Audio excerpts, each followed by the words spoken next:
स्नान करते समय थोड़ी सी सावधानी हम रखें और उसे साइंटिफिक तरीके से करें तो बहुत सारी बीमारियों से मुक्त हो सकते हैं। अब देखो, मैं कभी साबुन नहीं लगाता हूँ, साबुन की जरूरत ही नहीं है, और त्वचा मेरी चमकती रहती है और ना मैं तेल भी लगाता हूँ ज़्यादा। सिर्फ तेल मैं कहाँ लगाता हूँ जो कहीं भी आप नहीं लगाते हो, वो जगह कौन सा है? तो नाक में तेल लगाता हूँ मैं। और जो भी नाक पर तेल लगाएगा उसको जुकाम कभी होगा ही नहीं। और काहे का तेल? सरसों का तेल। क्योंकि सरसों के तेल में जितने जुकाम पैदा करने वाले वायरस हैं, चाहे स्वाइन फ्लू हो, चाहे आपके बर्ड फ्लू हो, चाहे कोल्ड फ्लू हो, चाहे राइनो वायरस हो, और चाहे कोई भी वायरस हो, उन सबको नष्ट करने की प्रबल क्षमता है।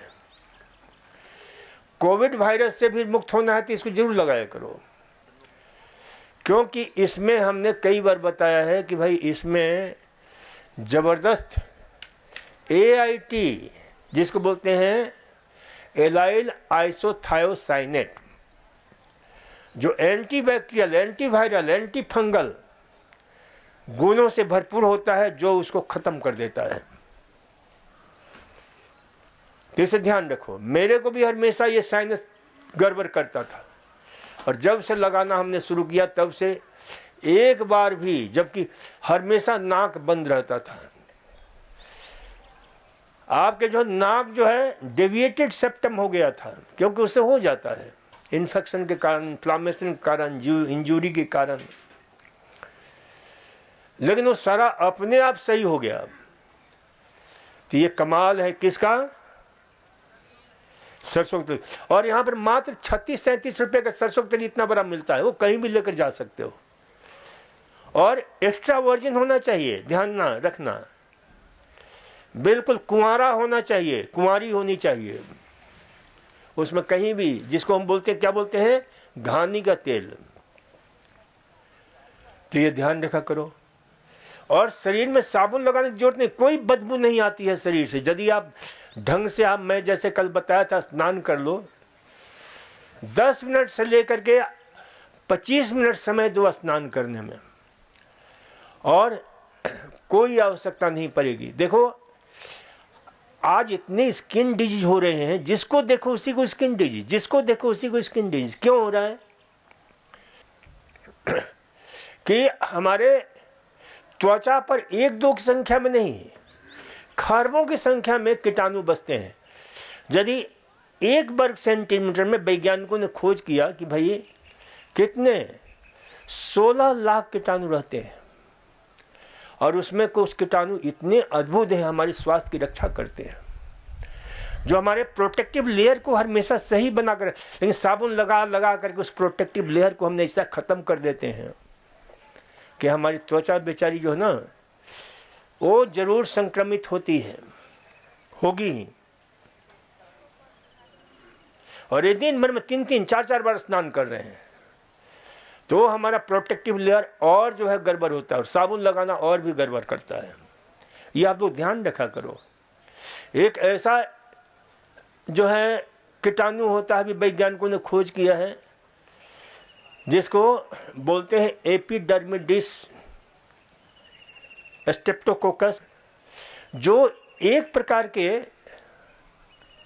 ऐसे दवा पैदा करता है हमारे त्वचा के अंदर, जो कैंसर से लेकर के बहुत सारे रोगों से हमारी रक्षा करता है। तो ये जो है ना, जिसको बोलते हैं 6N आपके, तो ये दवा जो है ना बहुत ही कारगर सिद्ध होता है, बहुत कारगर सिद्ध होता है। तो ये ध्यान में रखना चाहिए कि भाई ये हमारे शरीर में इस प्रकार के, तो शरीर को साबुन ज़्यादा मत लगाया करो, ठीक है, महीने में कभी कभी सिर का लगा लिया करो, सिर में जो है, और शरीर पर तो बिल्कुल आवश्यकता ही नहीं है। तौलिए से अगर नहाओ कोई दिक्कत नहीं होगी। तो ये जल चिकित्सा में ध्यान। और कल हमने बताया था कि नहाने के बाद में सारे शरीर की जो है ना, तौलिए से रगड़ कर नहाओ, एक एक अंग को और फिर उसके बाद कोल्ड शावर बाथ ले लो। ठंडे पानी से स्नान करना आप लोग थोड़ा सा सीखो। कोल्ड शावर बाथ जो हमारे इम्यूनोलॉजिकल प्रोसेस को शक्तिशाली बनाता है बहुत जबरदस्त ढंग से, रोग से लड़ने की ताकत को बढ़ाता है। हम ठंड के दिन में भी कोल्ड पानी से नहाते हैं, ठंडे पानी से नहाते हैं, और कम से कम हम उन 15-20 मिनट तक नहाते हैं, 1-2 मिनट नहीं। और उसी प्रकार से जैसे हमने कल बताया था, तो ये जो है ना, क्योंकि कोल्ड में एक रिसर्च किया गया, खोज किया गया, मॉस्को यूनिवर्सिटी के वैज्ञानिकों ने खोज किया, किसके ऊपर? चूहों के ऊपर। तो ये जो है ना कोल्ड शावर बाथ चूहों पर, रोडेंट के ऊपर प्रयोग किया गया, रिसर्च किया गया।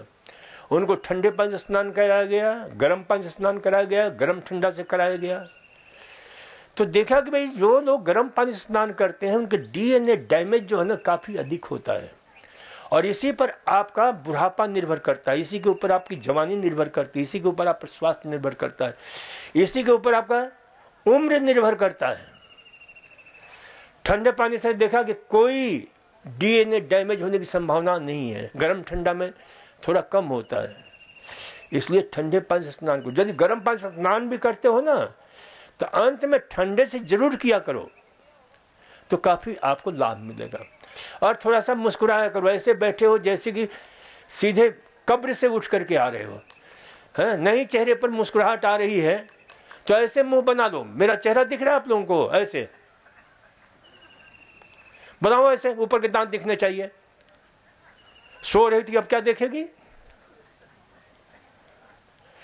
तो ये ध्यान रखा करो कि भाई ये ध्यान रखना है। तो ठंडे पानी का प्रयोग जो है ना जरूर किया करो। आज मैं कुछ आप लोगों को पानी का प्रयोग, देखो एक बहुत सुंदर मंत्र है वेद में, आपः इत्वा उ आपः अमीव चातनी, आपः विश्वस्व भेजम आपः तात्वा। तो ये जो है ना, यानी इस मंत्र का अर्थ होता है कि निश्चय ही, क्योंकि मंत्र वेद क्या है? भगवान की वाणी है, ईश्वर की वाणी कहा जाता है। निश्चय ही पानी का प्रयोग ये यूनिवर्सल मेडिसिन है, जो निश्चय ही हर रोग को ठीक करने की क्षमता रखता है। निश्चय ही, इत्वा उ यानी निश्चय ही, फिर बिल्कुल कह रहा है कि इससे बढ़िया कोई औषधि हो ही नहीं सकती है, हर प्रकार के। और ये प्रयोग मैं करता हूँ, बताता हूँ लोगों को, तो सुनो। देखो आप लोगों को जब ये काढ़ा मिलता है ना, समझते हो कोई बढ़िया सा पेय चाय जैसा मिल रहा है, और जब इसे पीते हो तो बड़े अजीब अजीब मुंह बना बना कर पीते हो। कितना शानदार लग रहा है ये, स्वादिष्ट। तो ये ध्यान रखा करो कि भाई कहीं भी दर्द होता है, कहीं भी पीड़ा होती है, तो उसका सबसे बढ़िया इलाज है गरम ठंडा कंप्रेस। यहाँ करते हैं ना गरम ठंडा सेक, अवश्य सीख लो। गरम ठंडा सेक में एक भगोना गरम पानी रखो, एक भगोना ठंडा पानी रखो, भगोना छोटा सा होना चाहिए। तौलिया रखो 3, गरम पानी में जो है तौलिए को भिगो, निचोड़ो, और जहां भी दर्द हो रहा है, घुटने का दर्द हो रहा है, पेट का दर्द हो रहा है, लीवर का दर्द हो रहा है, पेंक्रियास का दर्द हो रहा है, क्योंकि हर प्रकार के रोगी हैं। पेंक्रियाटाइटिस भी है, हेपेटाइटिस भी है, आपके जो है नेफ्राइटिस भी है, आपके डायबिटीज भी है, तो उन सब का हम कराते हैं, घर पर भी कर सकते हो। किडनी का तकलीफ है, किडनी के पीछे की तरफ गरम ठंडा सेक। तो कहीं भी ऐसा होता है तो गरम ठंडा सेक करो, हॉट कोल्ड कंप्रेस। देखो आप लोग जो है ना मिट्टी की पट्टी लेते हो, लेकिन आप इतने अद्भुत हो, रोज बताया जाता है कि मिट्टी की पट्टी लो तो उसको ढक करके रखो, नहीं तो कोई फायदा नहीं होगा, न लेना ही जो अच्छा रहेगा। जो लोग मिट्टी की पट्टी ले रहे हैं नहीं ढकोगे तो कोई फायदा नहीं होने वाला है। ढक करके लीजिए। तो ये गरम ठंडा सिंक है। गरम पानी खूब उबलता हुआ पानी होना चाहिए, ध्यान रखो, और ठंडा बिल्कुल कंट्रास्ट में बर्फ का पानी होना चाहिए। गरम पानी जब भी करो तो तौलिया के दोनों किनारे को पकड़ लो। कैसे पकड़ोगे तो देखो मैं बता रहा हूं, नहीं तो हाथ जला लोगे।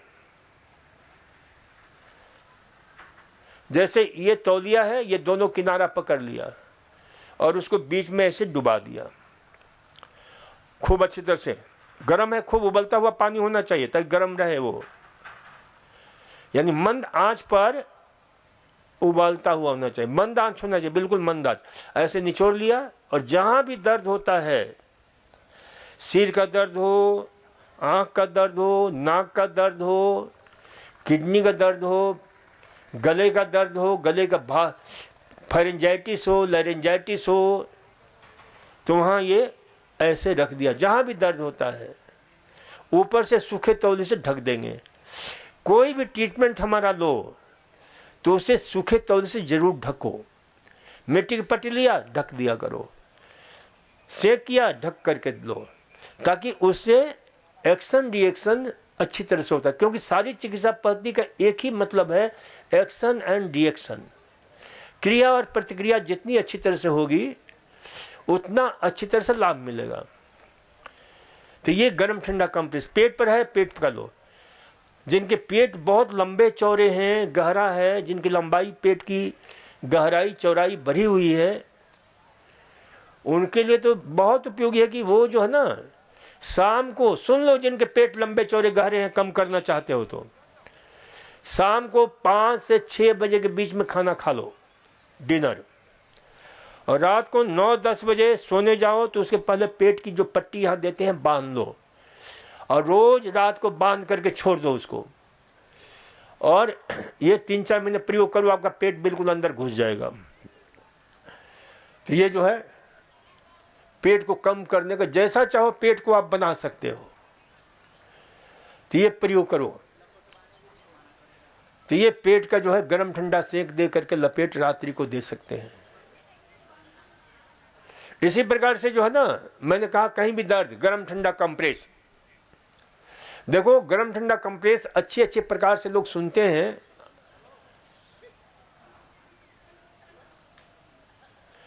तो जो अच्छे प्रकार से सुनते हैं वो कई प्रकार से इसका प्रयोग करते हैं। देखो यहां पर एक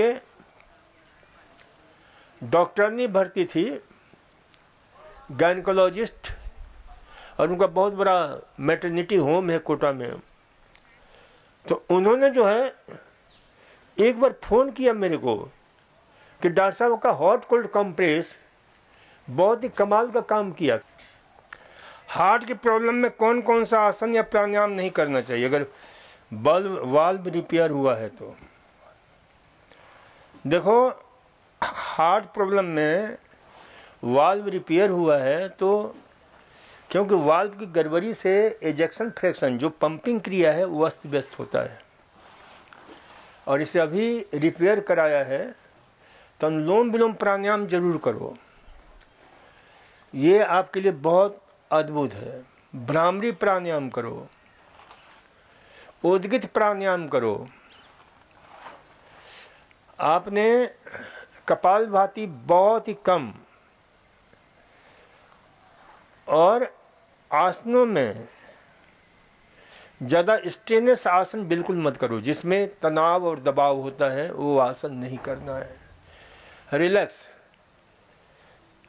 हल्के हल्के एक्सरसाइज जरूर किया करो, डीप ब्रीथिंग एक्सरसाइज करो, छाती की क्रियाएं हैं वो जरूर किया करो, वक्त छसल शक्ति विकासक क्रिया, ताकि हार्ट की जो है उस जो वाल्व चेंज हुआ है वहाँ भी अच्छी तरह से उसे भरपूर पोषण मिले, ताकि हीलिंग क्रिया जल्दी से हो जाता है। तो धीरे धीरे सांस लेते हुए हाथ को ऊपर ले जाते हुए, सांस लेते हुए पीछे जाना, सांस छोड़ते हुए नीचे आना, फिर हाथ को अर्धचंद्राकार स्थिति में पीछे ले जाना। फिर दोनों हाथों को सामने मिलाते हुए और फिर श्वास। तो इस प्रकार से जो है हल्की हल्की एक्सरसाइज अगर करोगे तो इससे हीलिंग क्रिया अच्छी होगी, वाल्व अच्छी तरह से काम करेगा।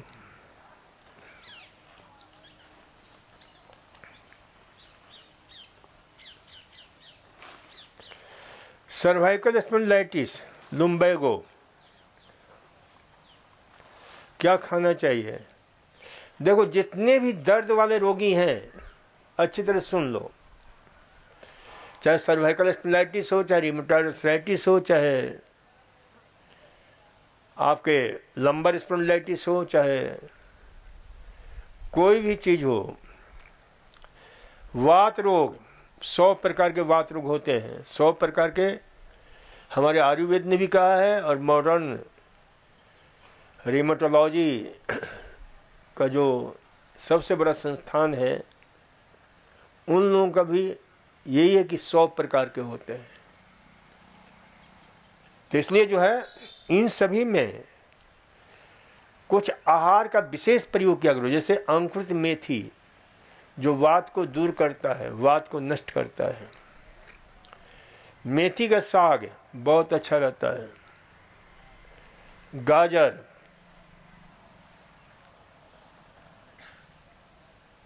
बीटरूट, गाजर है, बीटरूट है, बाजरे की रोटी है, ज्वार की रोटी है, रागी की रोटी है। फल में पपीता, संतरा, मौसमी, चकोतरा। यदि खट्टे फल खाने से दिक्कत हो रही है तो उसकी मात्रा कम कर दो। आपके जो है हल्दी का प्रयोग अवश्य करो। लहसुन, ब्रोकली, सब्जियां जो है लौकी, टिंडा, तोरी, इन सारी सब्जियों का ही प्रयोग करो।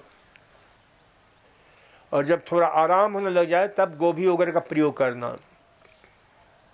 क्योंकि गोभियां, लेग्यूम्स, जितने भी लेग्यूम्स हैं, पल्सेस हैं, ये सब